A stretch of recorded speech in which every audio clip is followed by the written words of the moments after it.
The night everything changed. A story of betrayal, money, and finding your worth. You know that moment when you suddenly realize your entire marriage has been built on quicksand? For me, it wasn't discovering secret affairs or hidden addictions. It was watching my wife of 6 years give her cousin a triumphant fist bump through our kitchen window while I stood outside in 8-degree weather, begging to be let into my own home. I'm Michael, 35, and I've been married to Jessica, 29, for just over 6 years now. The first 3 years felt solid, not storybook perfect, but real in all the right ways. The cracks started showing when her parents lost their apartment and needed temporary help. That was 20 months ago. Since then, it's been a gradual descent into a nightmare I didn't see coming. First came the subtle invasions, her mother reorganizing our pantry without permission, her father offering unsolicited opinions about our spending habits. Then her cousin Tyler, 24, got evicted from his place and joined what was becoming a very crowded household. Our modest three-bedroom ranch suddenly housed 5 adults, and somehow I became the outsider in my own space. I tried discussing it with Jessica repeatedly, but every conversation followed the same script: waterworks, accusations that I resented her family, and the ultimate guilt trip. They're all I have.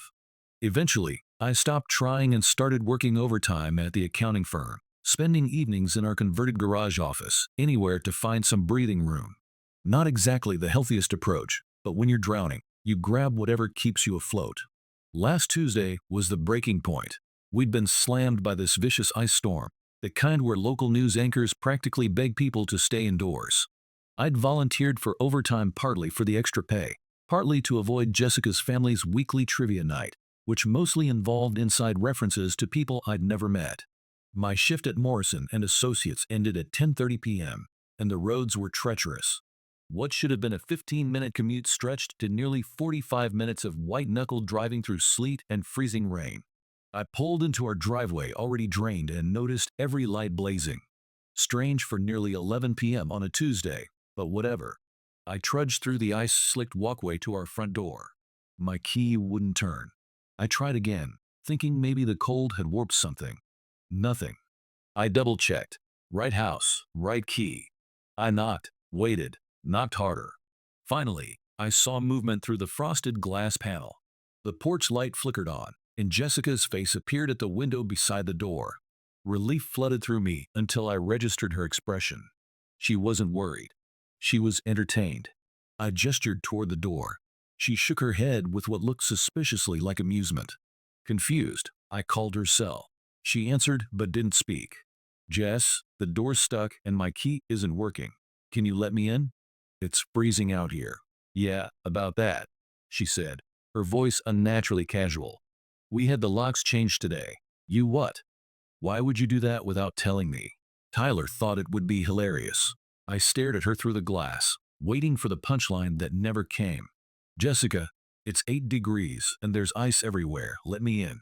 That's when Tyler appeared beside her, holding a beer and grinning like he was watching primetime comedy. "Sorry, dude," he called out loud enough for me to hear through the glass. "No freeloaders allowed tonight. Family meeting only." I stood there, genuinely stunned. I looked at Jessica, waiting for her to intervene, to tell Tyler to shut up, to open the damn door. Instead, she laughed.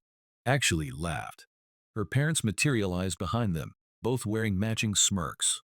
Her father raised his coffee mug in a mock salute. "Jessica," I said, my voice shaking, partly from cold, partly from disbelief. "This isn't funny. Open the door right now." "Maybe you should crash with one of your work friends," she suggested, like she was asking me to pick up groceries. "We're discussing some important family decisions about the house." "I am family. I'm your husband, and this is my house too." That's when Tyler pressed his face closer to the glass, his breath fogging the window, and delivered the words that changed everything. "Maybe freeze out there and think about what you bring to this family, you worthless leech." Jessica didn't defend me. She didn't look embarrassed. She nodded approvingly and actually high-fived him. I stood there for maybe another minute, my phone battery at 3%, my Honda Civic running on fumes in the middle of the worst ice storm our county had seen in years. Something inside me didn't break. It crystallized. I didn't yell, didn't pound on the door. I simply turned around, walked back to my car, and drove away. My phone died before I could call anyone. The roads were now borderline impassable in several areas. I managed to find a 24-hour Denny's that still had power and camped there until sunrise, drinking coffee and using their landline to call my college roommate Derek. He told me his couch was mine, no questions asked. I spent the next 4 days at Derek's apartment, completely off the grid. No social media, no contact with anyone from my regular life. I needed space to process what had happened, to understand how my marriage had become this twisted power game. On Saturday night, I finally charged my old phone. 52 messages. That's not hyperbole. 52 separate communications across texts, voicemails, and social media platforms. The early ones were indignant. Michael, stop being so dramatic and come home. Mom and Dad think you're overreacting.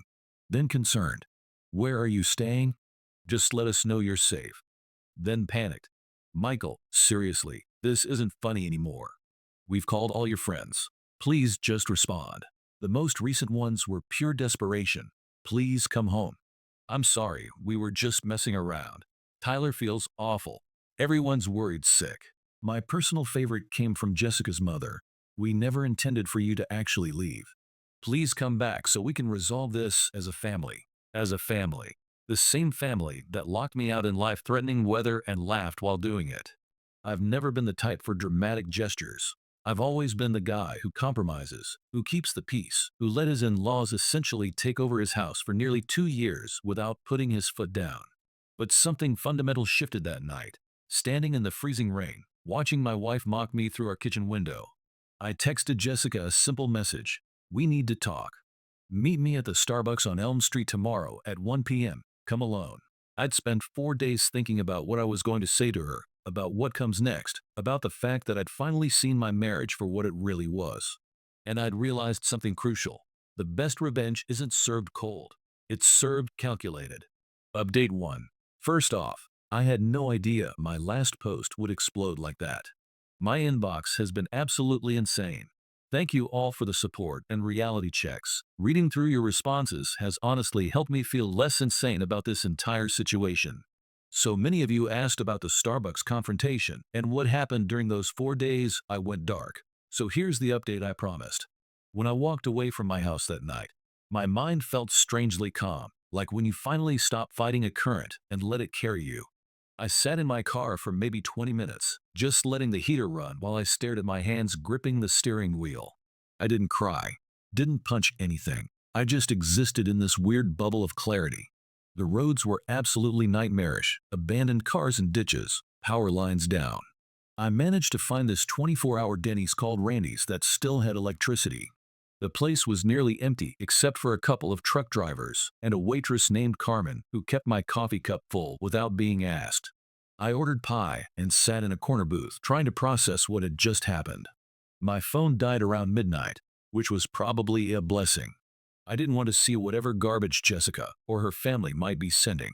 I just sat there until dawn, nursing the same coffee while Carmen, absolute saint that she is, kept warming it up without charging me extra. When morning came, I borrowed the restaurant's phone to call my college buddy Derek. We hadn't hung out much since Jessica's family moved in. They always found reasons to monopolize conversations whenever he came over. Derek didn't ask questions when I called, just said, "Doors open. I'll put sheets on the couch." That's when things got really interesting. While staying at Derek's, I did 3 crucial things. First, I got a prepaid phone with a new number. Kept my old phone to monitor messages, but didn't respond to anyone. The old phone stayed powered off most of the time since I didn't have my charger. Second, I went to check our joint checking account online. Guess what? Nearly empty. There was $428 left in an account that had over $9,200 the last time I'd checked about 6 weeks ago. I dug through the transaction history. Jessica had been systematically transferring money to an account I'd never seen before. Over the past 4 months, approximately $8,900 of our savings had vanished. Third, I went to our credit union and accessed our safety deposit box to secure important documents, birth certificate, car title, passport. Thankfully, I'd stored these there before Jessica's family moved in, so they couldn't touch them. Derek was incredible through all this. He let me crash on his sectional, listened to me vent, and helped me strategize next steps. He even lent me clothes, since I literally had nothing but what I was wearing when I got locked out. The second day, I went to work and spoke with HR about my situation. Not for sympathy, but to protect myself in case Jessica or her family tried to cause problems at my job. My supervisor Karen was surprisingly understanding. Turns out her brother went through something similar with his ex-wife. She even offered to have building security watch for any unexpected visitors. I also scheduled a consultation with a financial advisor to discuss options for protecting what little I had left and separating our finances. Not cheap, but worth every penny for the peace of mind. On day 4, I finally powered on my old phone to see what was happening. The messages, people. The messages. The first few were exactly what you'd expect. 10:15 a.m. Wednesday, Jessica. Very mature, Michael. When are you planning to come home? 12:34 p.m. Wednesday, Jessica. Mom and Dad think you're being ridiculous. Tyler says he was just joking around. 3:42 p.m. Wednesday, Jessica's mom. Michael, this behavior is unacceptable. Jessica is very upset. Then around dinner Wednesday, the tone completely shifted. 7:18 p.m. Wednesday, Jessica. Where are you staying? At least let me know you're okay. 8:03 p.m. Wednesday, Jessica. I called Derek, but he said he hasn't heard from you. Please just text back. 9:27 p.m. Wednesday, Jessica. Your work said you called in sick. At least I know you're alive. By Thursday morning, full panic mode. 6:45 a.m. Thursday, Jessica. Michael, please answer. This isn't funny anymore. 6:46 a.m. Thursday, Jessica. I'm worried something happened to you. 7:33 a.m. Thursday, Jessica's dad. Son, we need to talk about what happened. This silent treatment isn't solving anything. 8:52 a.m. Thursday, Tyler. Hey man, I was just messing around. Didn't mean anything serious. Come home so we can work this out. Thursday afternoon is when it got really fascinating. 2:17 p.m. Thursday, Jessica. We filed a missing person report, but the police said since you contacted work, they can't do anything. Please just come home. 3:08 p.m. Thursday, Jessica.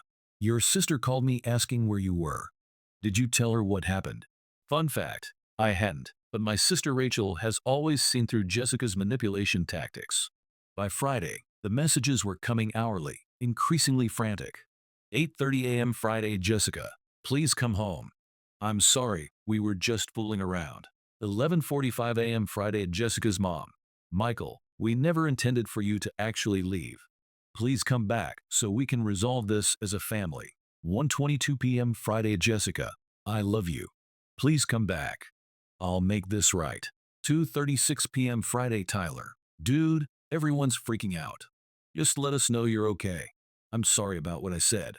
The final message before I responded was from Jessica at 3:44 p.m. Friday. Please. I'll do anything. Just come home.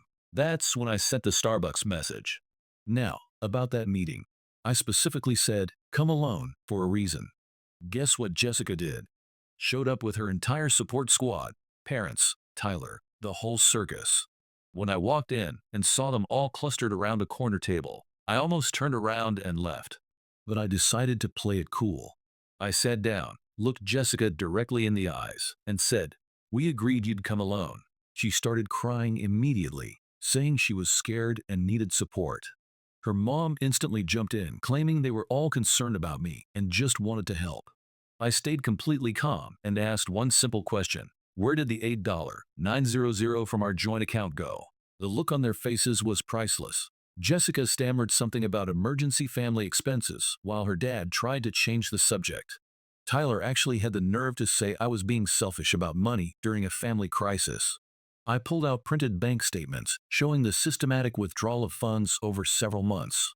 Asked again point blank, where's the money, Jessica? That's when she broke down and admitted her parents had been struggling financially and she'd been helping them without telling me.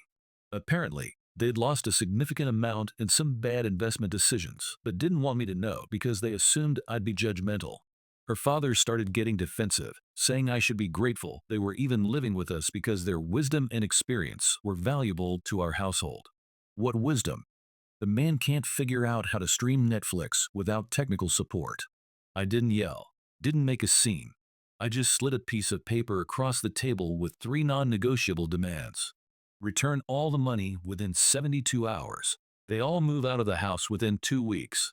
Jessica starts marriage counseling with me if she wants any chance of saving our relationship.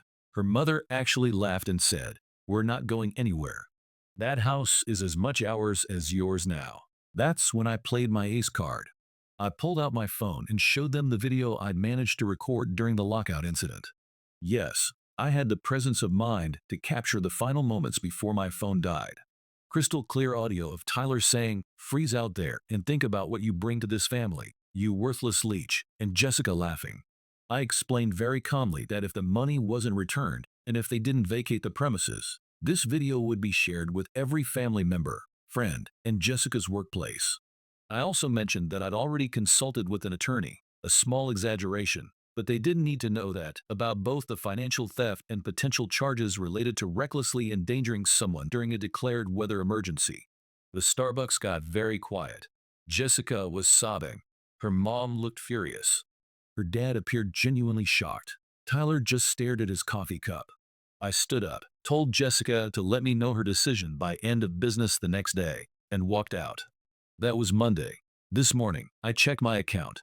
$8,900 had been deposited. I also got a text from Jessica saying her family would be out by this weekend and asking if we could talk privately. I haven't responded yet. I'm still figuring out my next moves, but I've connected with Jessica's Aunt Patricia, the family outsider who was pushed away years ago. She's been filling me in on the family's long history of similar behavior with other people. There's much more to this story, including what I'm planning regarding the marriage itself, but this post is already getting long. I'll update again after this weekend, once I see if they actually follow through and move out. One thing's certain, I'm never going back to being the pushover they walked all over for years. The old Michael froze to death that night in the ice storm.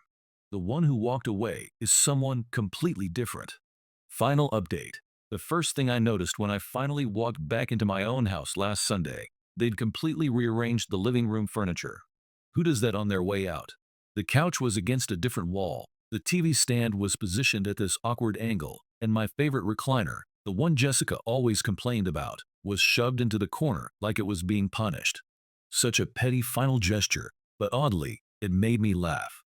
First genuine laugh I'd had in weeks. Thanks for all the support on my previous posts. Reading your comments has been like having thousands of friends who actually care about me, something I clearly didn't have in real life for quite a while. Anyway, buckle up, because a lot has happened since my last update. So they actually moved out on Saturday, a day early, which immediately made me suspicious. Jessica's family never does anything ahead of schedule. They're the type to squeeze every last minute out of a deadline and then ask for extensions. I had Derek come with me to inspect the place first, just in case they'd trashed it or something. The house was strange, not destroyed, but definitely not how I'd left it. Besides the furniture rearrangement, I found little surprises everywhere. The thermostat had been set to 60 degrees. Jessica knows I prefer it at 72. All the family photos had been removed from walls, but only our wedding pictures. My Xbox was still there, but all my saved game progress had been deleted. Petty as hell. The refrigerator had been completely cleaned out, not even mustard left. Someone had replaced all the light bulbs with those harsh fluorescent ones I hate. Nothing worth calling the police over, but definitely a passive-aggressive middle finger on their way out. The strangest discovery was a handwritten letter from Jessica on the kitchen counter. Not a goodbye note or an apology, a freaking itemized bill. She'd calculated her share of household expenses for the past 6 years, with a note saying we were now even for the $8,900. I actually took a photo and shared it on my social media. The responses were wild. I texted Jessica asking to meet at Central Park the next day. Neutral territory, public space, zero chance of her bringing the entire family circus again. She agreed immediately. When we met, she looked different. Not just sad or stressed, but smaller somehow, like someone had deflated her. She started crying before I even sat down on the bench. This time, her tears didn't affect me at all. Funny how that works. Seeing someone cry used to turn me into an instant apologizing machine. Now, I just waited for her to compose herself. The conversation that followed was actually surprisingly civil. She admitted that her family had been controlling her for years, but also that she'd allowed it to happen. The money transfers. Turns out her parents had invested in some cryptocurrency scheme that collapsed. They'd been guilt-tripping her for months about how they'd moved in to help us, so we should help them in return. The night of the lockout was apparently Tyler's idea of a loyalty test. He'd convinced Jessica that I was too independent and needed to be put in my place. The lock changing was supposed to be temporary, just to teach me a lesson about respecting family hierarchy. Yes, he actually used the phrase, family hierarchy. What is this, medieval times? Jessica swore she never thought they'd keep me out all night, especially during the storm. She claimed she'd argued with them after I left, but didn't have the backbone to stand up to them when it mattered. I asked the one question that had been eating at me. Was any of our marriage real, or was I just a convenient ATM and housing provider for your family? Her answer was complicated. She said she did love me, but admitted she'd chosen me partly because I was stable and easy to manage. Her exact words, "I knew you'd never say no to me if I cried enough." That hit harder than the lockout, in a way. I told her I wanted a divorce. She didn't seem surprised, just asked if there was anything she could do to change my mind. I said no. Here's where it gets interesting. Remember Jessica's Aunt Patricia I mentioned? Turns out she was pushed out of the family for similar reasons years ago. She refused to let Jessica's parents control her finances and life choices. I'd only met her once, at our wedding, and Jessica's parents had made sure we didn't spend much time talking. During my disappearance, I'd tracked Patricia down on Facebook and reached out. She filled me in on the family's long history of financial manipulation and emotional blackmail.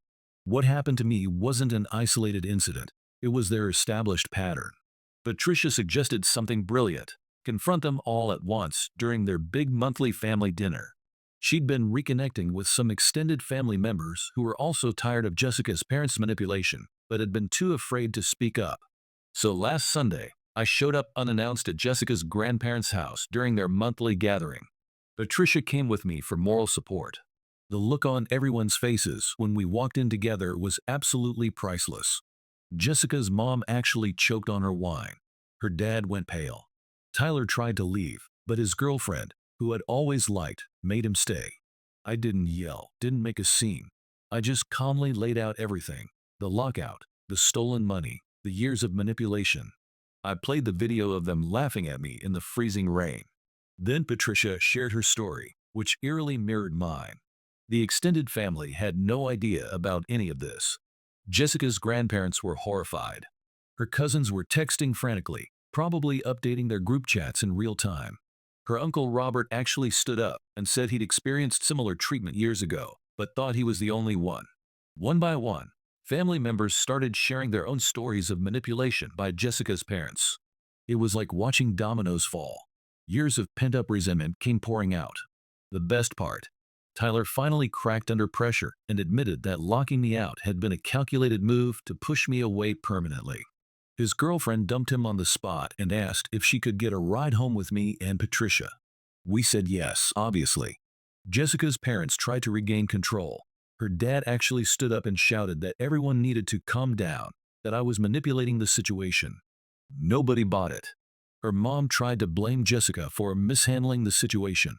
That backfired spectacularly when Jessica finally stood up to them. She told them she was done being their puppet and that she'd lost her marriage because of their manipulation. She actually threw her phone at her dad and said she was blocking them all until they got professional help. I didn't stick around for the rest of the meltdown. I'd said my piece, helped Patricia reconnect with family members who actually valued her, and left with my head held high. That was 3 weeks ago. Since then, the divorce papers have been filed. Jessica didn't contest anything. I've completely redecorated the house. New paint, new furniture arrangement. Even got a dog from the animal shelter, a gentle golden retriever mix named Charlie, who loves my recliner as much as I do. Jessica's parents apparently left town to visit relatives, aka hide from the family shame. Tyler got fired from his job for unrelated reasons. Karma's something else. Patricia and I have become good friends. She's been an amazing support through all this. I've reconnected with friends Jessica's family had pushed away over the years. The weirdest part? Jessica came by yesterday to pick up the last of her things. She seemed different, more herself, whatever that means. She told me she started therapy and moved in with her cousin temporarily. She apologized again, not to try to win me back, but because she genuinely meant it. For a split second, I wondered what might have been if she'd found her spine years ago. But that moment passed quickly. Some bridges, once burned, should stay ashes. It's been exactly 5 weeks since I stood freezing in that ice storm, watching my wife mock me through a window. My life looks completely different now. Not perfect. My garbage disposal is acting up, and I still haven't figured out how to properly cook for one, but it's mine again. I don't know what happens next, but for the first time in years, I'm actually excited to find out.